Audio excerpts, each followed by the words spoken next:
notre message sur les désirs dans le désert. Donc, on était en train d'expliquer que le premier Adam, malgré qu'il était dans l'abondance dans le jardin d'Éden, il n'a pas eu la victoire parce qu'il ne s'est pas exercé à adorer l'Éternel. Tandis que le second Adam, qui était rempli du Saint-Esprit, malgré les attaques, malgré l'oppression, malgré la faim, malgré l'absence de quelqu'un à côté de lui pour l'encourager, il a eu quand même la victoire. À cause de quoi? Parce qu'il était rempli du Saint-Esprit. C'est pourquoi chrétien,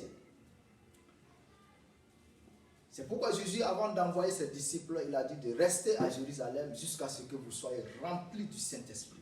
Et si le chrétien n'est pas rempli du Saint-Esprit, il n'est même pas encore chrétien. Un chrétien sans le Saint-Esprit n'est pas chrétien. Un chrétien sans le Saint-Esprit ne fait pas partie de l'Église. Il peut faire partie d'une assemblée, mais il ne fait pas partie de l'Église. Amen. Raison pour laquelle Dieu, dans sa volonté, il désire à ce que nous soyons remplis du Saint-Esprit. Il veut nous donner son esprit. Il veut que nous soyons remplis du Saint-Esprit. Cette semaine qui est en train de commencer, c'est une semaine dans laquelle nous sommes en train de rentrer dans le moment de la Pentecôte.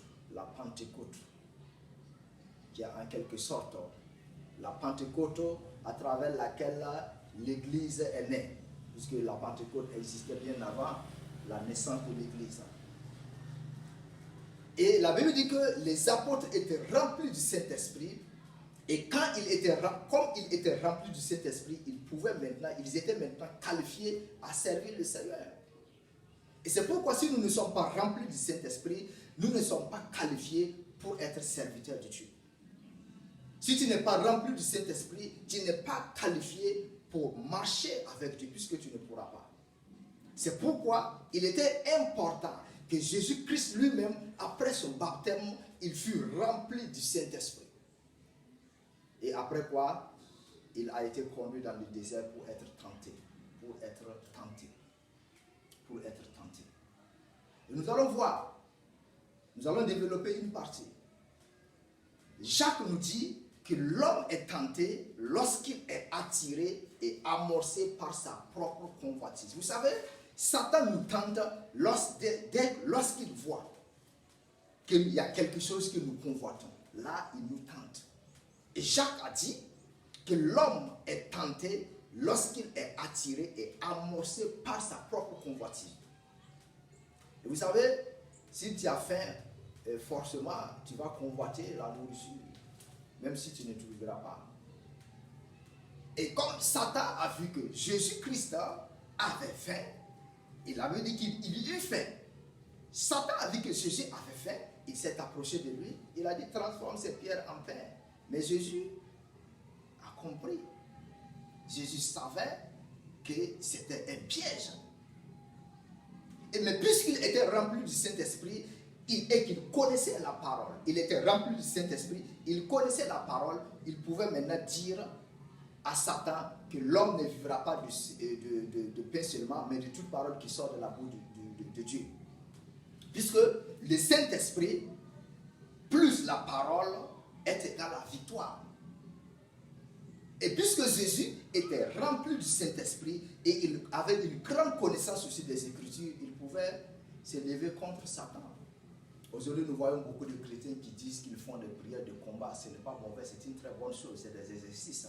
Mais ça ne peut pas détruire Satan. Ce qui peut détruire Satan, c'est le Saint-Esprit et la parole de Dieu. Même si tu passes tout ton temps à crier, tu n'es qu'en train de faire que du bruit. Sans le Saint-Esprit et la parole, c'est nul. Et c'est pourquoi nous avons besoin d'être remplis du Saint-Esprit. Nous avons besoin d'être remplis du Saint-Esprit. Si tu n'es pas rempli du Saint-Esprit, tu ne peux pas survivre au milieu de cette tentation, au milieu de ce désert, au milieu de ces déserts, au milieu de ces désirs engendrés par le désert en toi.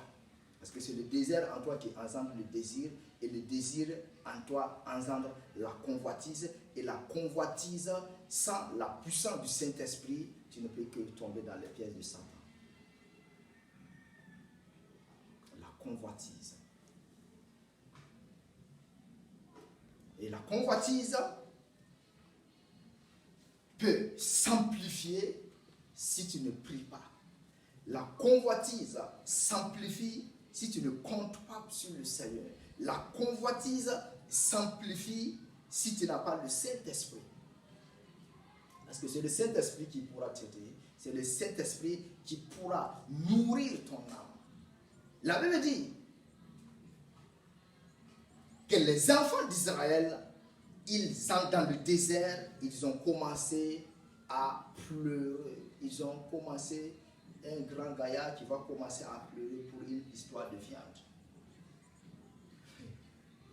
Un grand gaillard qui va commencer à pleurer pour une histoire de viande.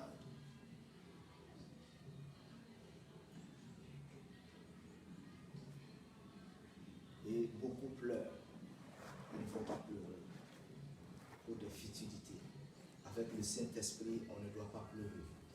Avec le Saint-Esprit, nous pouvons avancer avec le Seigneur. Avec le Saint-Esprit, nous pouvons dire non à Satan.